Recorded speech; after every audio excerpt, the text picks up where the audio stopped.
Apa problemsnya? Problemsnya yang pertama adalah problem representasi, gitu ya. Problem representasi itu apa? Gitu ya. Kita melihat yang terjadi adalah demokrasi minus deliberasi dan agregasi kepentingan. Jadi selama ini kita melihat di dalam konteks elektoral kampanye, yang terjadi adalah partai itu bisa menyiapkan calon, paket calon, tetapi minus menunya apa?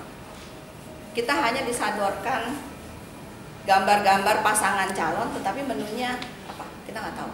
Menu itu kan harusnya dideliberasikan dengan konstituen, gitu, supaya mendapatkan dia cocok atau enggak, apa programnya, ya diskusi tentang program, dan ini nggak terjadi, tetapi lebih kepada sosialisasi, mensosialisasikan program, bukan mendeliberasikan. Lalu yang kedua adalah terputusnya tali mandat ya. Makanya terus kemudian kita bilang karena nggak ada deliberasi itu, selalu rakyat bilang bahwa kepentingan kita bukan itu, gitu kan? Kita nggak pernah pengen itu, gitu ya. Jadi kita memikirkan bahwa melihat kontes elektoral itu bukan hanya sebatas agregasi statistik, hitung angka-angka, tetapi juga agregasi kepentingan dan agregasi identitas. Jadi kepentingan itu harus masuk. Kepentingan dari konstitusi itu yang diperdebatkan di dalam arena kampanye, di dalam visi misinya, gitu ya, yang bersandar pada RPJM. Jadi proses deliberasi itu bukan hanya berlangsung pada saat pemilu, tetapi sebelum dan sesudah pemilunya itu juga harus dilihat. Jadi kita kan sudah itu kan selesai. Itu yang terjadi. Yang kedua adalah agregasi identitas. Bagaimana kita mengurangi tadi wajah parlemen kita yang hanya didominasi oleh kalangan-kalangan kelompok kekerabatan dan ekonomi, kekuatan ekonomi. Dengan sistem proporsional terbuka memungkinkan tadi yang kita bilang elit diaspora itu bisa masuk.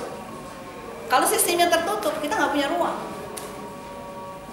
Teman-teman LSM, teman-teman kelompok disabilitas, teman-teman kelompok organisasi tani, buruh, masyarakat adat, macam-macam ya, dia terkena imbas daripada kebijakan politik, alokasi resources yang tidak berkeadilan. Bagaimana dia bisa masuk di situ? Kita bukan hanya tadi elit diaspora, tapi kita juga mendukung adanya munculnya figur-figur yang lain di luar kandidat yang dicalonkan oleh partai politik.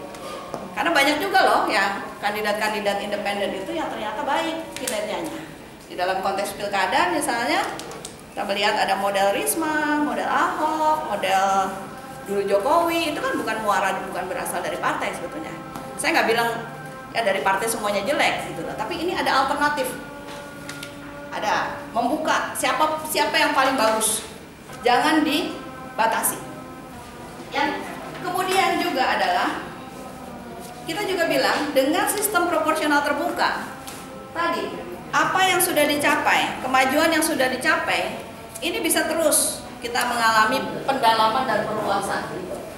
Partisipasi pemilih, membuat pemilih itu bukan hanya menjadi statistik elektoral, angka-angka yang tercantum di DPT, daftar pemilih, tapi dia punya pikiran, punya keinginan, punya suara yang mau didengar.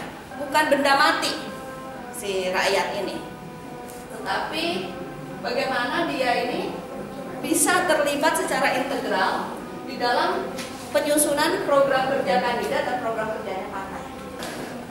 Secara politik bukan hanya aktif pemilih, tetapi juga aktif citizen. Kita bilang bahwa apapun pilihannya, apakah itu sistem terbuka, sistem tertutup, yang namanya sistem pemilu itu kan hanya alat.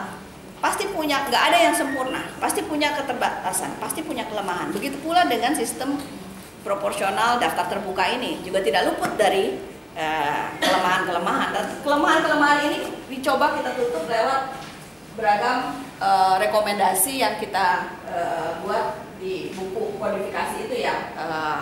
Misalnya bagaimana kita memperbaiki kualitas representasi itu dengan model pencalonan. bagaimana kita menyikapi tentang munculnya partai baru, bagaimana sikap kita terhadap kandidat independen, itu semua terumuskan di situ, gitu ya. Kalau kita ingin bahwa representasi kita itu menjadi lebih baik, bagaimana proses deliberasi itu bisa dijalankan, memutus tali mandat, menguatkan tali mandat antara konstituen dengan wakil rakyatnya itu lewat proses deliberasi. Deliberasinya itu seperti apa?